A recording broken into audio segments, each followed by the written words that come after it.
مان لیجیے آپ نے ایک کمپنی بنائی اور بعد میں آپ کو اپنی ہی بنائی گئی کمپنی سے فائر کر دیا جائے تو آپ کو کیسا لگے گا؟ سننے میں تو یہ بڑا ہی عجیب ہے، لیکن سیم ایسا ہی اسٹیو جابز کے ساتھ ہوا، جنہیں اپنی بنائی گئی کمپنی ایپل سے ایک ٹائم پر فائر کر دیا گیا۔ اب کون تھا جس نے اسٹیو جابز کو فائر کیا تھا اور اس کے پیچھے ریزنز کیا تھے؟ آئیے جانتے ہیں اس ویڈیو میں۔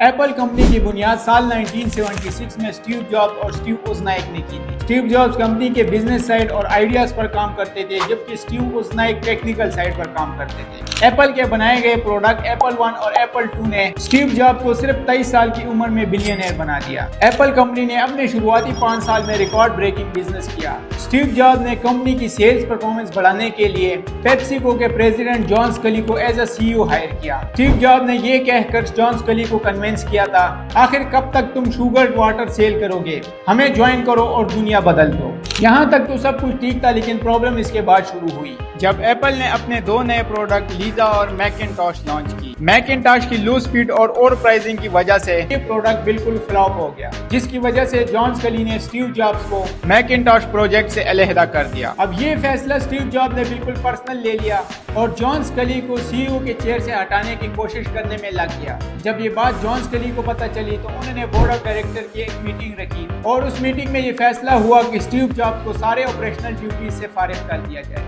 اس کے بعد ستمبر 1985 میں اسٹیو جابز نے ایپل سے ریزائن کیا۔ اسٹیو جابز نے جب ایپل چھوڑا تو بعد میں ایپل نے کئی چیزوں کے ساتھ سٹرگل کیا۔ اسٹیو جابز کے جانے کے بعد ایپل کے لیڈرشپ میں ایک ویکیوم پیدا ہو گیا، کیونکہ اسٹیو جابز نئے آئیڈیاز پر کام کرتے تھے اور اب ان کی جگہ لینے والا کوئی نہیں تھا۔ ایپل نے اپنے پروڈکٹ میکنٹاش کو لے کر کافی نقصان اٹھایا، کیونکہ اس کی سیلز کافی ڈاؤن ہو گئی۔ اسٹیو جابز کے چھوڑنے کا ایپل کے شیئر ویلیو پر بھی اثر پڑا۔ دوسری طرف اسٹیو جابز نے اپنی ایک نئی کمپنی شروع کی جسے نیکسٹ انکارپوریشن کا نام دیا اور ساتھ ہی لوکس فلم کے گرافک ڈویژن کو ایکوائر کر لیا $10 ملین میں اور اسے فکسر اینیمیشن اسٹوڈیو کا نام دیا۔ نیکسٹ انکارپوریشن نے 1993 تک نیکسٹ کمپیوٹر، نیکسٹ کیوب اور نیکسٹ اسٹیشن لانچ کیے، جو اپنے گرافیکل یوزر انٹرفیس کی وجہ سے کافی مشہور ہوئے۔ 1996 تک نیکسٹ انکارپوریشن نے ہارڈ ویئر کو چھوڑ کر صرف سافٹ ویئر سائٹ پر فوکس کرنا شروع کر دیا اور ایک نیا آپریٹنگ سسٹم بنایا جسے اوپن اسٹیپ آپریٹنگ سسٹم کا نام دیا۔ اس وقت تک ایپل کمپنی اپنے آپریٹنگ سسٹم کو لے کر کافی اسٹرگل کر رہی تھی، کیونکہ ان کا آپریٹنگ سسٹم کافی پرانا ہو گیا تھا، جس کے لیے ایپل نے 1997 میں نیکسٹ انکارپوریشن کو $429 ملین